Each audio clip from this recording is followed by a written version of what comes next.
China launched its most dramatic show of military force in decades, with 4 days of war games off the coast of Taiwan, all in response to Speaker Pelosi leading a congressional delegation to the self-governed island last week.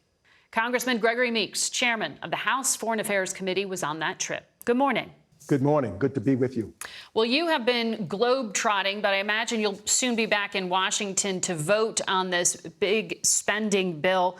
It is a big win, potentially, but it's a tenth of the size of the president's original ask. Is what's about to pass and this reduction in gas prices enough to help Democrats win in November? There's no question this is a big and important bill. It reduces inflation. It makes sure that we can now reduce drug prices. It helps on fighting climate change. And we will be moving forward. That goes on top of wins already made in a bipartisan manner during this Congress, like bipartisan wins in infrastructure, gun control, CHIPS and Science Act, PACT Act for the Veterans Select Committee, the first Black woman elected or appointed to be the Supreme Court. So yes, this is a icing on the cake of moving forward of Democratic achievements in a bipartisan way in this election year. But despite all of what you just laid out, I know you know that many polls, including those from CBS, project that Republicans will win the majority in the House. Can you reverse that? Oh, absolutely. I think that the conversations as we're entering the crucial months of September and October, look, we had an all-time low on unemployment rate, and we see a court that is regressive and trying to take away a woman's right to choose. We're fighting and standing for that. To your trip to Taiwan, we have seen these dramatic Chinese war games in response to this visit. China cut off some of the diplomatic ties with the United States to protest the fact that you went there to Taipei with Speaker Pelosi. Did this trip backfire by undermining some of the Biden administration priorities?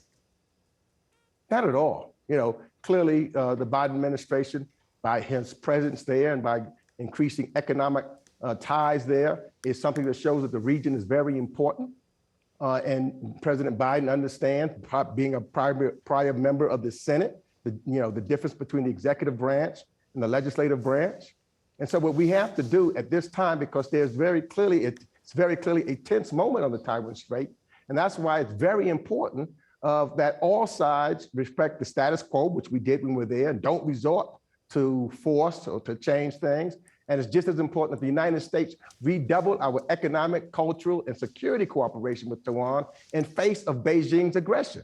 So this was a very appropriate trip at the time for the region. And I think that when we talked to the Taiwanese, they were appreciative of us being there. You should have seen over 250,000 Taiwanese tracked our flight flying in. On the largest building in Taiwan, big sign saying, "We love you, Nancy Pelosi." People lining the streets when we were driving to our hotel. So clearly the Taiwanese were very happy. No and doubt. let me tell you, all of our allies, all of our partners and friends in the region and the other nations that we visited was very happy that we were there. But Beijing was furious. They cut off climate change talks with the United States. They've cut other cooperation. And in fact, Beijing said this is the one issue that the U.S. and China, the two most powerful countries in the world, could come into conflict with. Beijing said a visit by the third highest ranking official in the U.S. government on a military aircraft was provocative and sends a strong signal the U.S. is on Taiwan's side. Is the U.S. on Taiwan's side? We did nothing that was, if you look at provocative, the ones that were sending missiles over Taiwan and trying to encircle the island was, in fact, Beijing. This was nothing unusual. Members of Congress this year have traveled to Taiwan previously. I've traveled to Taiwan a number of times. I've traveled to China, but we're not going to allow, and Speaker Pelosi is absolutely right about this, that to have President Xi dictate to us where we should or should not go. We are going to stand by our friends, our partners, and our allies, and clearly Taiwan is one of those. And so the being provocative is not us, it's the Beijing government. And we're just not going to allow that to happen.